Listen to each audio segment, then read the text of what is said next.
10 days earlier, Nolan Ryan had no-hit the Dodgers in the Astrodome. Now the Dodgers were back. Somehow, the rematch got even stranger, because this wasn't just another game. This was the strike-year playoff format, the weird split season, the kind of baseball bureaucracy that made smart people mad and made desperate people grateful. The Dodgers had won the first half, and the Astros had won the second. So on October 6, 1981, in front of 44,836 people inside the dome, Houston got LA again. Ryan got Fernando Valenzuela, and Alan Ashby, a Los Angeles kid who grew up idolizing Sandy Koufax and listening to Dodgers broadcasts, got the biggest swing of his life. And that's the part I love about this one. Because if you were drawing up the hero for this night, you'd probably start with Ryan, maybe Valenzuela, maybe Garvey or Cruz, or maybe even Cedeno. You don't start with Alan Ashby. He's a switch-hitting catcher who was only in the lineup after some pre-game hesitation, and he only averaged about 4 homers a year. But baseball doesn't care what sounds cinematic in advance. Baseball picks its own author. On this night, with the game tied in the ninth, and Ryan on deck, Alan Ashby stepped in against Dave Stewart and turned a tense, airless dome into a madhouse. Welcome back to Astros 100. I'm documenting one game per player until I reach 100. Today's Astro 3-1. Focus players Alan Ashby, and the game is October 6th, 1981. Dodgers at Astros. Game 1 of the NL West Division Series. Houston won 3-1. Today's idea is this. In October, the game doesn't always belong to the superstar. Sometimes it belongs to the man sturdy enough to survive the night until the game finally finds him. The mood in Houston was a very specific kind of tense, not panic or euphoria, maybe a little suspicion or anticipation with a squint. The Astros are coming off the strangest kind of validation. They were under 500 in the first half at 28-29. Then they ripped through the second half at 33-20. Best record in the National League West. And that got them to this improvised best-of-5 division series. The Dodgers, meanwhile, had stormed through the first half at 36-21, behind Fernando Mania, and then played only a little above even after the strike. So everybody in the building knows Houston's dangerous, but everybody also knows the structure's bizarre enough that Cincinnati finished with the best overall record in baseball and still stayed home. There were 8 teams in the playoffs. The Reds were the best team, and they weren't among the 8 teams in the playoffs. I don't get it. Even nationally, the split-season playoff was getting hammered. Red Smith called it dishonest. That's the atmosphere. Great baseball, crooked paperwork. Inside the Houston clubhouse, the emotional center's obvious. This team believes it can pitch with anybody. Ryan just no-hit this same opponent on September 26th. Joe Niekro's lined up behind him. The Astros don't need to slug their way through October. They need to suffocate you. And because they lost that brutal 1980 NLCS to Philly in 5 games, with 4 of them going to extra innings, there's also a feeling of unfinished business here. Not broad franchise history, fresh pain, fresh scar tissue. In the Dodgers room, the vibe is different. Less wounded, more annoyed. They're the bigger brand, the older power, the team with the rookie phenomenon at the center of the sport. Valenzuela has already won the Cy Young Award and the Rookie of the Year in that strike-shortened season, and Fernando Mania has moved beyond baseball and into larger culture. The Dodgers are not entering this as underdogs in their own minds. They're entering this as the Dodgers, which is its own weather system. The whole sport felt a little surreal. October 1981 is the first time Major League Baseball is using a division series at all, and that only because the strike ripped the season right in half. While Houston and LA are opening in the Astrodome, the Expos and the Phillies are fighting in the other National League bracket, and the Yankees and Brewers are in the American League chaos on the other side.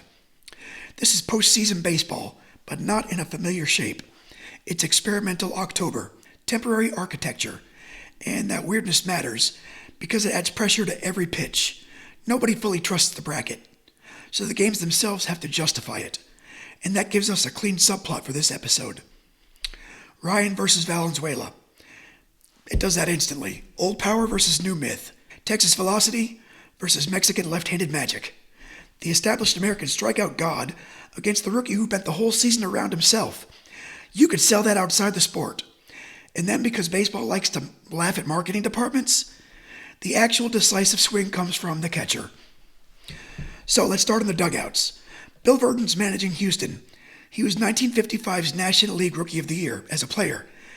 Later, he became a respected, no-nonsense manager, and by 1980, he'd already led the Astros to their first postseason berth, winning Manager of the Year in the process.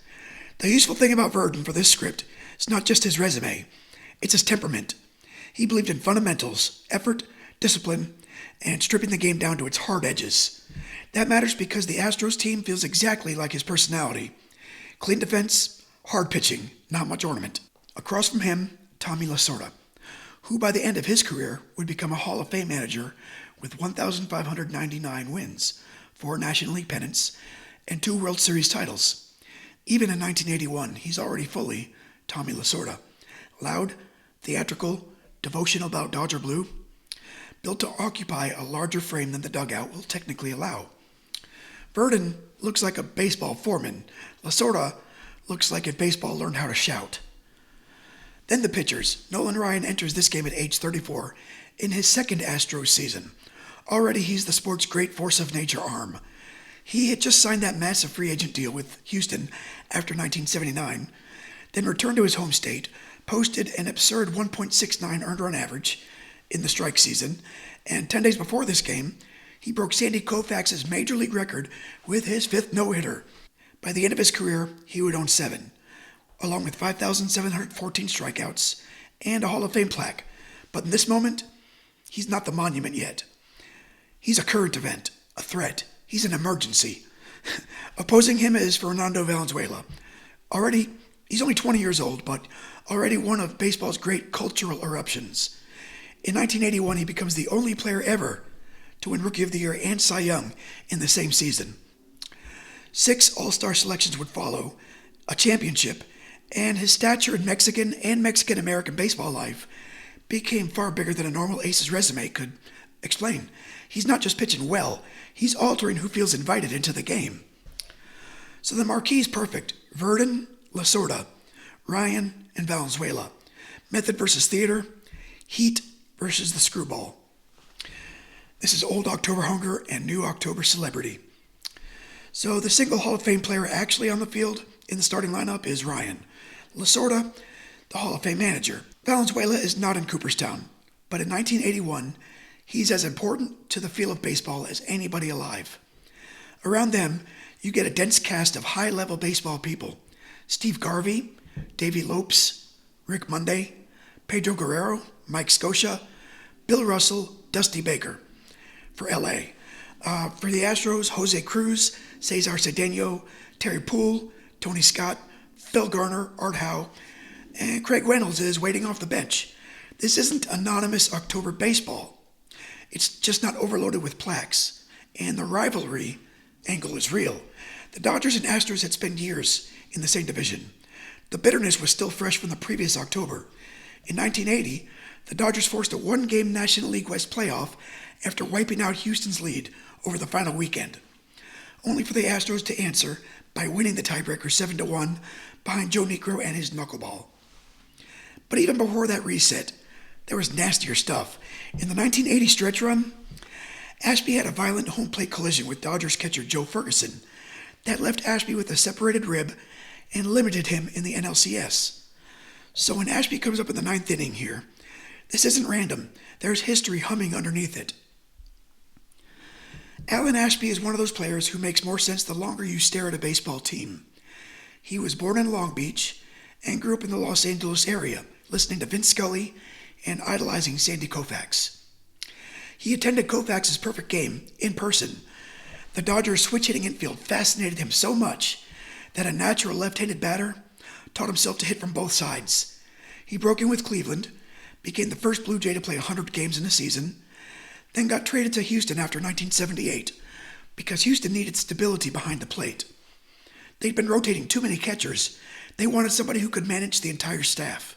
Ashby became that guy, and that part matters because Ashby, he's not mainly here to be famous. He's here to catch chaos for a living. He catches Ken Force's no-hitter in 1979. He catches Nolan Ryan's record-breaking 5th no-hitter just 10 days before this game, and later catches Mike Scott's division-clinching no-hitter in 1986. He handles J.R. Richard, Joe Niekro's knuckleball, Ryan's violence, all of it. By Sabres accounting, he caught 135 of Ryan's starts and 874 of Ryan's strikeouts. Both club records for Ryan's catchers at the time. That's a worker's resume disguised as trivia. As a hitter in 1981, he's having a solid year, 271 in 83 games with 4 home runs and 33 RBI. Crucially for this night, he'd been Houston's hottest hitter over the last 5 weeks, batting .313 with all 4 of those home runs during that stretch. Still, he wasn't even an automatic start on this night. Verdon had considered using Luis Pujols because he thought the right-handed bat might match up better against Valenzuela's stuff. That's what makes this such a nice focus player game. Ashby is important enough to matter, but he's modest enough to surprise you. And from Ashby's point of view, the emotional charge is obvious. He's a Southern California kid, former Dodgers fan, a man who had already tangled painfully with this franchise. Now, he's standing in the center of a playoff game between Ryan and Valenzuela. He later called the walk-off the biggest moment of his career. That sounds right. That sounds exactly right. So let's play it clean. Top of the first, Ryan comes out throwing, but the Dodgers do put a little pressure on him early. I mean a little. Ken Landreau singles. Rick Monday draws a walk in the second, and that's it for a while. Ryan then retires 16 straight, and the game starts to take on that familiar Ryan quality, where the at-bats feel less like competition, more like resistance. The Dodgers aren't building innings, they're just surviving them. Valenzuela is just as sharp, but in a different way. He's not terror the way Ryan is. He's discomfort, angles, rhythm. That world of screwball, forkball mix where hitters keep thinking they should be able to square up. Next time arrives, and they don't. So Houston gets a little traffic. Cedeno singles and steals second in the second. Howe singles in the fifth, but he gets picked off. And nothing breaks. Through 5 innings, this looks exactly like the posters advertised. Then the sixth. Terry Poole, who's one of the more important players in this game, lines a 2-out single to right. Poole can run, and Lasorda knows it. So the Dodgers call for 2 pitch-outs with Phil Garner at the plate. Garner uses those 2 pitches, those two balls, and eventually draws a walk. Tony Scott follows with a bloop single just beyond Davy Lopes. Television replay, according to one newspaper account, suggested Lopes might have caught it if he'd extended. Instead, the ball drops, Poole scores, Houston leads 1-0. That's the Astros' ideal game script right there.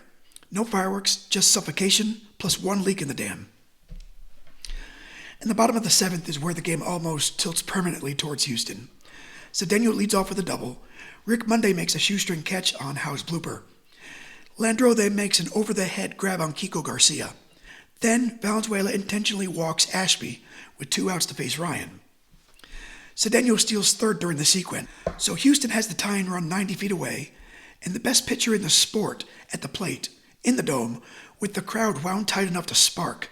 Ryan grounds weakly to second. Inning over. That's one of the hinges. October, full of hinges. And then top of the 7th, Los Angeles finally answers. With 2 outs, Ryan Garvey gets a Ryan pitch and drives it above the orange line in left center for a solo homer. Just like that, it's 1-1. Ryan had only given up 3 home runs all season, and Garvey had just produced 1 of them.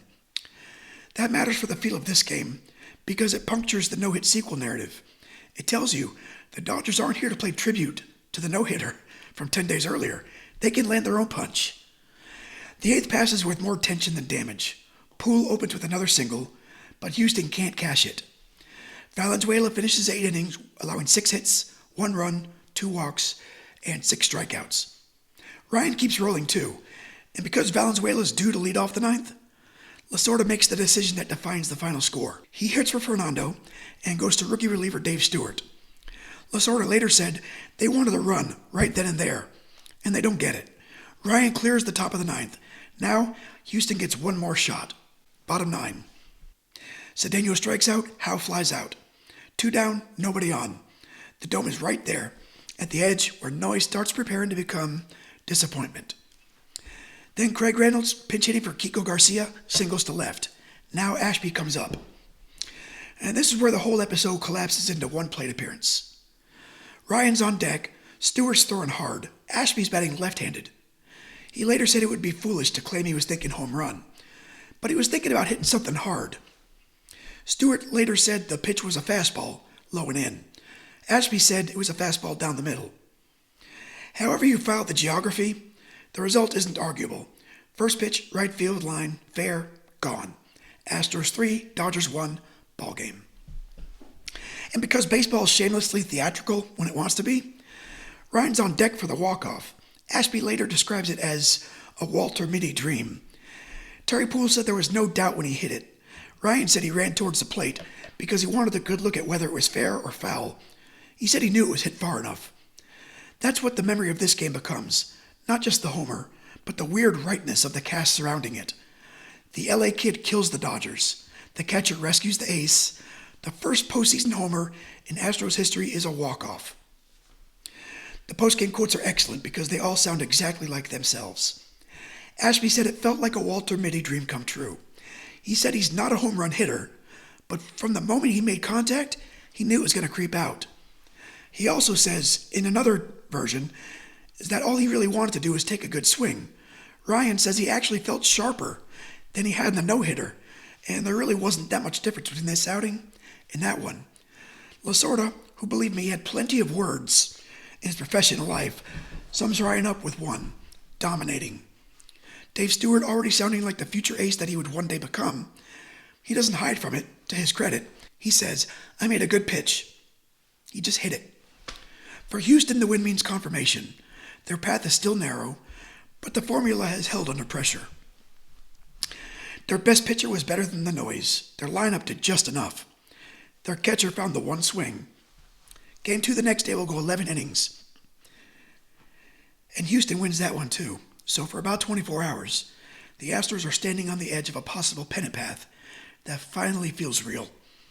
For LA, the loss is irritating, but not terminal. Valenzuela was excellent. Ryan was just better. And Ashby stole the ending. The Dodgers are down 1-0, then 2-0 after the next game. But the important thing about that club is that it had depth and composure to outlive the emotional losses.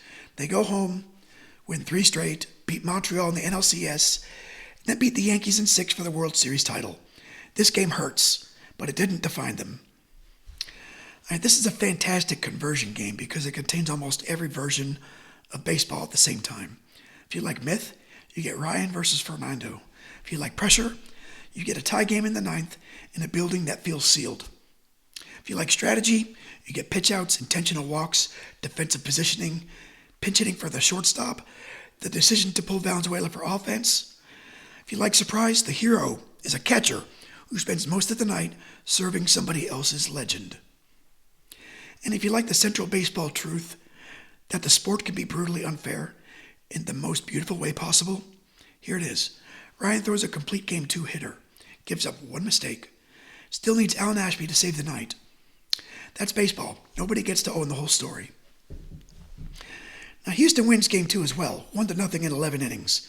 Again, by the cruelest possible method for the Dodgers, and the most Astros method imaginable. Then the series shifts to LA, and the whole emotional weather changes. Bert Hooton holds Houston to 3 hits in Game 3. Valenzuela beats Vern Rule in Game 4. And Jerry Royce throws a 5-hit shutout, Game 5. The Dodgers take the series 3-2. The Astros score only 6 runs in the entire 5-game set. That's the weakness that finally catches them. Too much dependence on perfect pitching, not enough margin for a long series. The Dodgers then go on to beat the Expos in the NLCS and the Yankees in the World Series. So this game becomes one of those odd October artifacts. A glorious Houston win over the eventual champions. A night that mattered deeply, felt gigantic, and still sits inside a season whose final history belonged to somebody else. For Ashby, this win becomes permanent, not because it turns him into a star. It doesn't. But because it gives his career a visible summit.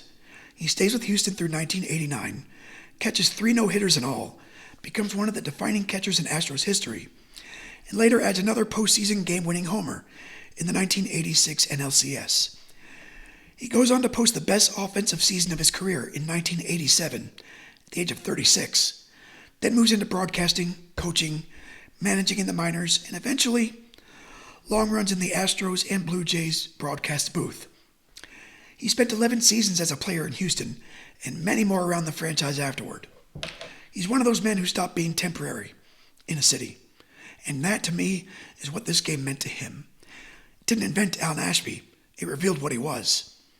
If I told you what kind of baseball life he'd built, tough enough to catch Ryan, humble enough to be overlooked, good enough to punish one mistake, and durable enough that the moment still fits the rest of his career, instead of feeling like a fluke floating out there by itself, the homer's dramatic, but the life makes it stick.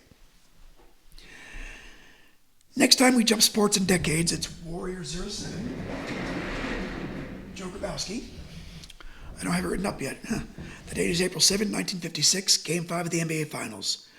The Philadelphia Warriors beat Fort Wayne 99-88 to win the championship. Grabowski drops 29 points in the clincher. So after a catcher steals October from two legendary pitchers, we head to a title game where a supporting name storms to the front of the stage. So this has been Astro 31, Alan Ashby, October 6, 1981. A game where the headline said Ryan and Valenzuela, where the memory says Ashby, and that's why the project works, because the stars get us in the door, but the roster keeps the lights on. The famous names build the poster, and the steady names build the season. And every now and then, if the night is tense enough, and weird enough and honest enough, the game hands the last word to somebody who spent most of his career helping somebody else sound bigger. Tonight, Alan Ashby got the last word, and it still sounds great. Thanks for watching.